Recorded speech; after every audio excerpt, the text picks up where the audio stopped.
Go. All right, so come on a little closer so we can hear. All right, so I'm with Tory. So Tory started this waterfall company, probably one of the better entrepreneurs I've ever met. It's probably been at least 10 years since I last saw you, I'm guessing. And I know you sold that waterfall company. This book, The Art and Soul of Common Sense in Business, what'd you say, sold 6 million copies in China. And that was all through one relationship, you told me. Anyway, so not only has he mastered relationships, but he's mastered entrepreneurship. It's amazing all the things you're involved with. So let's just talk about what are some of the keys to your, how many businesses have you had? Or been invested in? Over 110. Over 110 businesses in your lifetime. You were just telling me, like the Yard House where I've eaten at, how many yard houses are there? 54. So there's 54 yard houses, and I know you're one of the first principal founders of that. What are some of the other businesses? Waterfall businesses? Here, come over here, check this out. He's also taken this amazing artwork and tied waterfalls and really interesting, what is this, glass? Yeah. So that's I'm involved in the printing side, he's in the art side. Yeah, printing and art. So anyway, so let's start with just talking. So it's not every day I meet someone that's been involved in 100 different businesses. You have. Here, come over here so it's a little quieter. What are some of your keys to success? Because obviously you have a brilliant mind. I mean, it's very rare that you meet someone involved in so many things and getting things. You're launching a magazine that's going to be a giant success for. This was just one of your latest ventures. So basically, you told me there's no luxury magazines for people, Chinese Americans. There's no way to advertise for China in the whole United States. So you got all these luxury brands, and they've all signed long-term agreements with you. It's amazing. That was just a new idea. Yes. How do you come up with these ideas? It's amazing. Because of a need. When you travel and you see and you've been in that many businesses, it's easier and easier to know things that other people are not doing. My specialty is finding the cracks that people did not do. Enhancing. So you're finding a hole in the market or a problem. Solving it and doing it right away. Instead of waiting and saying, I start doing it immediately. How do you execute on all these ideas? Because I know that's a big business all itself. Heck, you didn't know anything about books and you sold 6 million copies in China. Okay, he's being very humble. What are you doing to get these businesses off the ground and so successful so quickly? Because most people fail as an entrepreneur. Most businesses are based around a factory. When you have a factory as big as mine, instead of making one thing, if you take that same machinery, you can make thousands of things. It's just making things that other people don't do, making it much better, much bigger, and much bigger profit. He makes the most incredible artistic things you've ever seen. Let me ask you a question. Where was your first big success? I mean, did you come out of the womb as a successful entrepreneur? Did you learn along the way? What was your first success? I sold a motor mount at 14 to General Motors for $1 million. So you became a millionaire at 14. That's pretty cool. And then where did you go from there?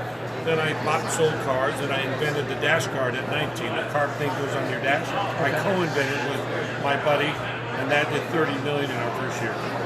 So walk me through, do you have an ideation? Do you just write down ideas? Where do all these things come from? Never write down. I always just think about them and do them. Do you meditate in the morning? What's your morning routine like? A bowl of cereal and get to work. A bowl of cereal and get to work. And what does your typical day look like for you? It's all never in one place. I'm constantly in my car, constantly going this way, getting this done, making sure this happens, building this, building that. I will say this, just from my limited knowledge of you, I really think you're one of the greatest salespeople I've ever met. You've got your tiny home company and you're talking massive numbers to solve the homeless problem. What's a tip on selling or influencing others? Because you love what you do, I can tell. When you make something that nobody else is doing and you make it better, you're the only guy, it's easy to sell. And then the more you sell that, then you can sell everything. So you're kind of molding yourself as you're making your own product. Then at the end of the day, they call me the surgeon. Because I can extract money from the ball better than most doctors. I won't tell you who his clients are because some of it might be private, but I will tell you it's some of the biggest celebrities, biggest, wealthiest people on the planet are all personal clients of his various businesses. What's the key to selling or accessing those celebrities or selling to these icons in business? Doing what nobody else does. Because if you do what everybody else does, you're just another number. Okay. They have no interest in looking at you differently than everybody else. What's a piece of advice your dad gave you? What's a piece of advice your mom gave you? Nothing. No advice. Really? Okay. What's one piece of advice you want to leave to your kids or grandchildren? If you do something, do it right, and do it right all the way. Okay. How do you pick business partners? So obviously he's one of your partners. He's an artist. How do you know the people you partner with have integrity and are going, because you've been involved in all these businesses. I'm sure you've had bad partners. You've had good partners. What do you do? How do you figure that out? You try to pick out people like Josh has got the innate ability to pull these things together, and they're not easy to do the layering. So when you have a display of this stuff, you have some talent. And then the more you meet the people, the more you do talent, the more you see do it, then I pair up with people that are aligned with the way I do business and also colorful of what people don't do. And what are your core values in terms of the way you do business? Deliver a great product and always just quality, everything's quality.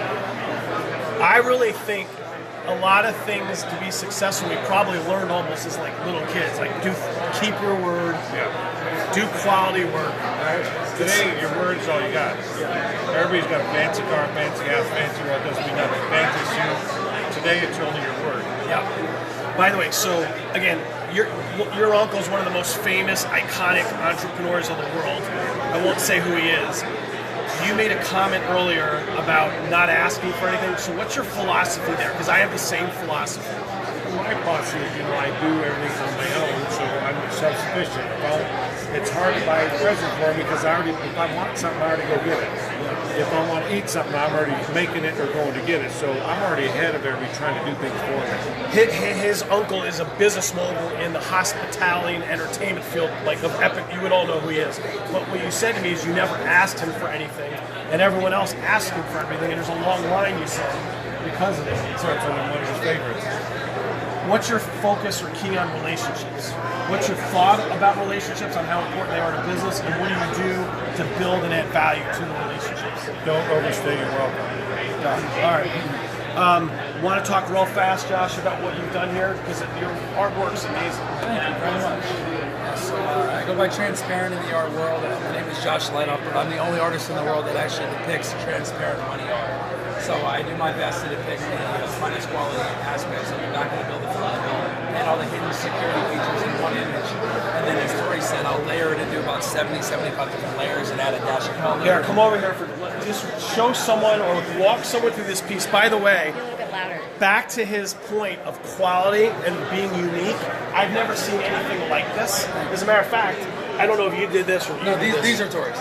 So, but going back to Tory, I've never seen these, and you told me these are flying off the shelves. So going back to this piece, walk me through what this is and why it's so unique. Well, my ultimate goal is to get into museums. So regarding quality, obviously, I want to do everything I possibly can to meet the spec sheets of the Smithsonian, the Museum of Modern Art, the Tate in London. So essentially, I work in 3,200 DPI. So you can even see everything down to the actual microstructure of the actual fabric of the bill itself, and the individual grains of silk thread, the reds and blues, and then I add in all the color and the transparency factors. So essentially, there's about 60 to 80 hours of work that goes into each one of these images. And once they're done, I do a very limited edition run of 5 for artist proofs and one of 100 for that limited edition series. So I want everybody to be able to afford my work. Yeah. But I also want to reach that scalability of the model. So my takeaway is be the best at something. You might be an artist, but can you be the best in a sliver or a segment? And it's kind of like what you've done with the waterfall business. You kind of... And also be in the most current also. Because you can be the best Southwestern artist. Southwest has been out for 20 years. Yeah. So, you also got to keep up with the time. This is up with the time. Because not too many currency artists have ever been on our earth before. So this one got me interested because it is what it is. Yeah, so you want to just talk real fast before we go about the Bitcoin pieces you have? Absolutely, I'd love to. So I'm a huge history buff, okay? Love science, love history, love astronomy, quantum mechanics, physics, the whole nine. So this piece is very special to me. The Bitcoin pieces I purposely layered in these individual kind of patterns to represent the commodities that humans have used throughout human history. So this is basically, essentially the evolution of money, and where we've come and where we are today. So essentially, this is the bartering system. You know, you have a cave, I have a camel kind of thing, and then this ancient salt trade of the Israeli Dead Sea. You get into numismatic metals, gold, silver, platinum. You get into paper currency, credit card, plastic, and then essentially Bitcoin, blockchain, digital here in the middle. So I always believed that I was one of the initial investors in Bitcoin. Wow.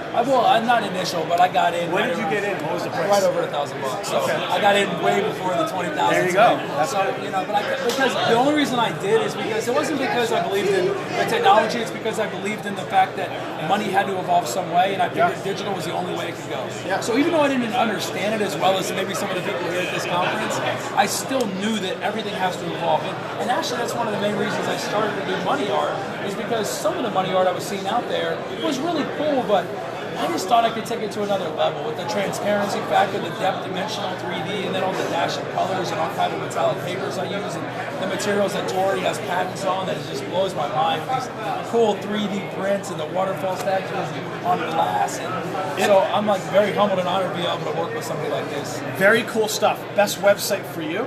It's themoneyartist.com. Themoneyartist.com. Best website for you to go learn about the waterfalls or anything else. ACQUAWERKS.com. Aquaworks.com. All right, check it out. I will post below. Do me a favor, if you learned something, which I'm sure you did, comment what you did, but share it with other people, because that's how you add value to others, by sharing something of value. And he's one of the best entrepreneurs I have ever met, and he's one of the greatest artists I've ever seen. Very authentic, by the way. Thank you. Very unique. So I hope you enjoyed this. I hope you share this, comment below, and share with others. This is Larry Benet. May you connect and grow rich. Peace out.